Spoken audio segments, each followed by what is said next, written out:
जो है ना बताएंगी सारा प्रोसीजर। तो आपने हमें शॉर्टकट नहीं बताना, कोई बात नहीं, अगर 10-15 मिनट की भी वीडियो हो जाएगी तो ऐसा मसला नहीं है। आपने बस स्टेप बाय स्टेप हर चीज़ को एक्सप्लेन करना कि लोगों के लिए आसानी हो जाए कि वो अप्लाई करने में उनको मुश्किल ना हो। तो सबसे पहले आपने जो है ना अपना बताएं। मैंने यहाँ पे एडमिशन लिया क्योंबुक यूनिवर्सिटी में। इससे पहले जब मैं इंडिया में थी तो मैंने बहुत सारी यूनिवर्सिटी सर्च की, लाइक कम से कम एक साल पूरा 2024 मैंने इसी चीज़ में निकाला है कि मेरे को कोरिया आना है। और इसी तरीके की मेरी ही तरह बहुत सारी लड़कियाँ लड़के होते हैं जिनको सिर्फ ये पता होता है कि कोरिया आना है, पर कैसे आना है ये नहीं पता होता।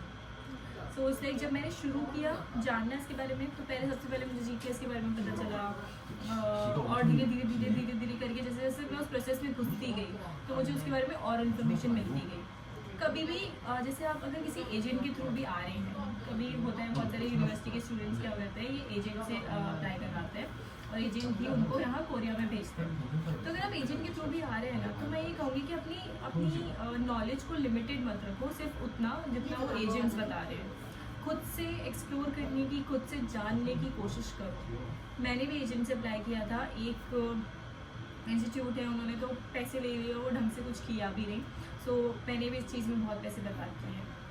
सो इट्स लाइक रिसर्च करो अलग अलग जगहों पर, आपको कौन सी यूनिवर्सिटी में आना है, कौन सी आपके लिए सही है, कौन सी नहीं है, क्या आपको जिस यूनिवर्सिटी में आप लैंग्वेज प्रोग्राम के लिए अप्लाई कर रहे हो वो उसी यूनिवर्सिटी से आपको मास्टर्स करना है या नहीं करना है, या जो भी है अच्छे से रिसर्च करो।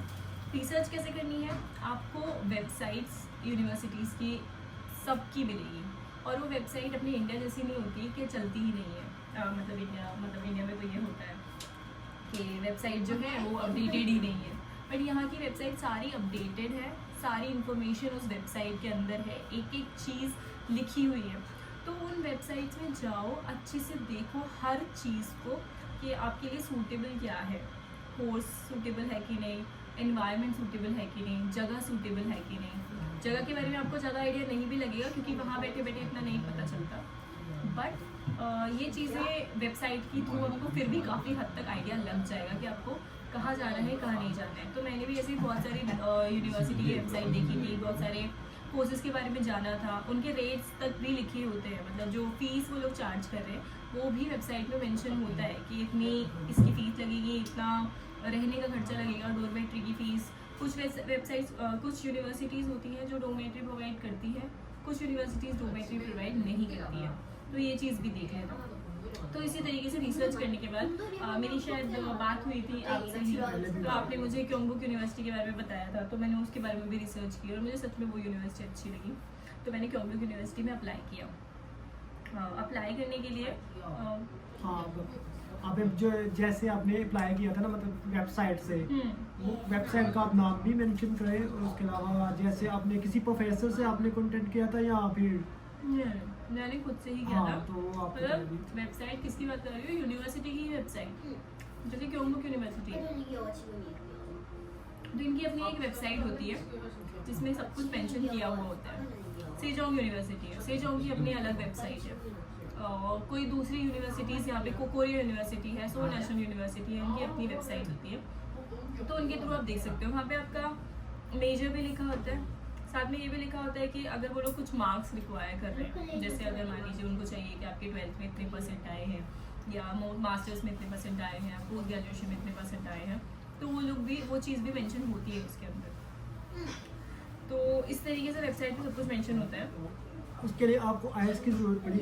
आईएलटीएस की ज़रूरत पड़ी। आईएलटीएस की ज़रूरत कोरियन लैंग्वेज प्रोग्राम के लिए नहीं चाहिए होती, बट अगर आपके पास आईएलटीएस है तो वो एक प्लस पॉइंट होता है आपके करिकुलम में, मतलब वो सपोर्ट करता है कहीं ना कहीं। बट कोरियन लैंग्वेज प्रोग्राम के लिए अगर आप अप्लाई कर रहे हो तो उसमें आईएलटीएस की इतनी रिक्वायरमेंट नहीं होती। और उसके लिए जो आपकी बेसिक क्वालिफिकेशन है वो कितनी होनी चाहिए? 12th। तो आपने 12th के बाद किया है? मैंने पोस्ट ग्रेजुएशन के बाद किया। पोस्ट ग्रेजुएशन के बाद किया, तो उसकी जो फीस थी वो कैसे सबमिट करवाई आपने? फीस तो वो लोग बाद में लेते हैं, पहले आपको अपने डॉक्यूमेंट्स भेजने होते हैं उनको उनकी वेबसाइट पे। उनकी वेबसाइट में ना एक मेल आईडी वगैरह मेंशन होती है, तो उसके थ्रू आपको अप्लाई करना होता है। उस मेल आईडी में आपको मेल आईडी में भी और एक एप्लीकेशन फॉर्म होता है उनका, वो फॉर्म फिल करना होता है और उस फॉर्म को फिल करने के बाद वो फॉर्म के साथ अपने डॉक्यूमेंट अटैच करके आपको मेल आईडी पे भेजने होते हैं। तो उसके बाद आपने जब अपनी मेल की उनको, तो उनका रिस्पॉन्स कैसे आता है आपको? क्या वो तरीका कार होता है वो भी बताएगा? वो मेल पे आता है। तो उसमें क्या वो बोलते हैं आपको कुछ समझाए? जब मैंने अप्लाई किया तो मेल पे उन लोगों ने कुछ चीज़ें पूछी मुझसे, उन लोगों को कन्फ्यूजन रहती है तो वो लोग आपसे ही मेल पे ही क्लियर कर लेते हैं कि आपके डॉक्यूमेंट में ये चीज़ है या फिर ये चीज़ मिसिंग है या फिर ये कमी है, क्यों है, क्या है, जो भी उनको डाउट होता है वो आपसे मेल में ही क्लियर कर लेते हैं। तो ऐसे उन्होंने मुझसे भी क्वेश्चंस किए थे, लाइक बैंक अकाउंट को लेकर, फंड को लेकर, हर चीज़ को लेकर उन्होंने अपना कंफर्म किया। उसके बाद में उन्होंने बोला कि ठीक है सर। उसके बाद में एक मेल आया मेरे पास में कि आफ्टर रिव्यूइंग योर डॉक्यूमेंट हम आपको एडमिशन दे रहे हैं और ये आपकी इनवॉइस है। तो उसके साथ में वो इनवॉइस अटैच कर देते हैं। इनवॉइस का मतलब जो आपको फीस पे करनी होती है। एक साल की कितनी फीस है? एक साल कोरियन? कोरियन वॉन हो गई 62 लाख समथिंग, 62 लाख वोन, पाकिस्तानी तकरीबन 12 लाख रुपए इतने बनते हैं। पाकिस्तानी 12 लाख बनते हैं। तो वो सबमिट करवाने के बाद फिर नेक्स्ट वो क्या था? फीस जब आपने सबमिट करवाई है, फीस करवाने के साथ ही आपको वहाँ पे ओरिजिनल डॉक्यूमेंट्स भी भेजने होते हैं। डॉक्यूमेंट्स कौन कौन से आपको जमा करवाने होते हैं? डॉक्यूमेंट्स आपके सारे जो भी आपने पढ़ाई की है वो डॉक्यूमेंट्स, आपकी पासपोर्ट की फोटोकॉपी और आपके पेरेंट्स के डॉक्यूमेंट्स और प्लस आपके बैंक स्टेटमेंट। अच्छा, पेरेंट्स के डॉक्यूमेंट्स क्या चीज़ उसमें? जैसे वोटर आईडी हो गई या आधार कार्ड हो गया, जो भी उनका लीगल, या फिर पासपोर्ट अगर बना हुआ है वो तो बेस्ट है। तो वो उसकी फोटोकॉपी आपको लगा के भेजनी होती है आगे। उसके बाद जब आपने ये सारा आपका प्रोसीजर हो गया, ठीक है ना, आपने असल ये जो लैंग्वेज कोर्स है अगर आप ये मुकम्मल कर लेते हैं तो उसके आगे इसके क्या बेनिफिट्स हैं ये भी बताया जरा। सो बेसिकली मुझे यहाँ से करना था मास्टर्स, और मास्टर्स करने से 국악을 가는 게 아니면 홍대를 가는 게 맞는 것 같고, 그래서 먹고 들어갈 거면은 मुझे यहाँ पे कोरिया में आके अपनी पोस्ट ग्रेजुएशन डिग्री दे रही थी, यानी कि मास्टर डिग्री दे रही थी। बट मुझे पता चला कि जो जीकेएस है, एक ऑप्शन होता है जीकेएस, वो क्रैक करना इतना इजी नहीं, क्योंकि thousands of people are applying for it और बहुत कंपटीशन है वहाँ पे, बहुत कंपटीशन है। इट्स लाइक आपको अकेडमिकली बहुत स्ट्रांग होना पड़ेगा। सो मैं उस लाइन में नहीं लगना चाह रही थी कि मैंने एक बार अप्लाई किया, मैंने जीकेएस भी ट्राई किया है पर नहीं हुआ, क्योंकि ऑब्वियसली बहुत इंटेलिजेंट लोग जीकेएस अप्लाई करते हैं। तो यही चीज़ हुई मेरे साथ। तो फिर सेकंड ऑप्शन जो होता है वो है कोरियन लैंग्वेज प्रोग्राम, जिसके थ्रू आप यहाँ पे आ सकते हो। क्योंकि जो कोरियन यूनिवर्सिटीज़ होती हैं वो अगर आपके पास लैंग्वेज प्रोफिशिएंसी है, अगर आपको कोरियन लैंग्वेज आती है, उस बेसिस पे आपको स्कॉलरशिप्स देती हैं बहुत अच्छी। तो कितने महीने का ये प्रोसीजर था जिसमें आपका ये सारा हो गया? 오늘은 그런 컨셉으로 가고 싶어서 그런 거예요. मुझे टाइम लगा, मुझे टाइम इसलिए लगा 그런 컨셉으로 가고 싶어서 그런 거예요. 그게 먹고 싶어서. मुझे टाइम इसलिए लगा क्योंकि मेरी यूनिवर्सिटी से तो एडमिशन आ गया था, लेकिन मेरा वीज़ा का प्रोसेस अटक रहा था। इसलिए मुझे नवंबर दिसंबर जनवरी फरवरी 4 महीने तो मुझे सिर्फ वीज़ा में ही लग गए। वीज़ा का क्या प्रोसीजर था उसका? वीज़ा में भी सेम, आपको जो डॉक्यूमेंट्स हमने यूनिवर्सिटी में भेजे थे वही डॉक्यूमेंट्स प्लस जो यूनिवर्सिटी, जब हम यूनिवर्सिटी में डॉक्यूमेंट्स भेज देते हैं और इनवॉइस में मतलब फीस जमा करा देते हैं, तो यूनिवर्सिटी आपको लेटर भेजती है, एडमिशन लेटर, वो भी मेल के थ्रू ही आता है। तो वो लेटर अटैच करके आपको वीज़ा के ऑफिस पे अप्लाई करना पड़ता है। तो मेरा फंड का थोड़ा इशू आ रहा था, पैसों का, तो इस वजह से मेरा वीज़ा रिजेक्ट हो रहा था। मेरा वीज़ा 3 बार रिजेक्ट हुआ है, जो कि मैं दिसंबर के इनटेक में आने वाली थी, लेकिन अब मैं मार्च के इनटेक में आई हूँ, क्योंकि मेरा फरवरी में जाके वीज़ा लगा है फाइनली। सो वीज़ा के टाइम पे भी बहुत केयरफुल रहना कि वो लोग हर चीज़ नोट करते हैं, स्पेसिफिकली आपका बैंक अकाउंट, आपके बैंक में कितने पैसे हैं वो ये चीज़ देखेंगे, और आपकी बैंक स्टेटमेंट भी जाएगी 6 महीने की।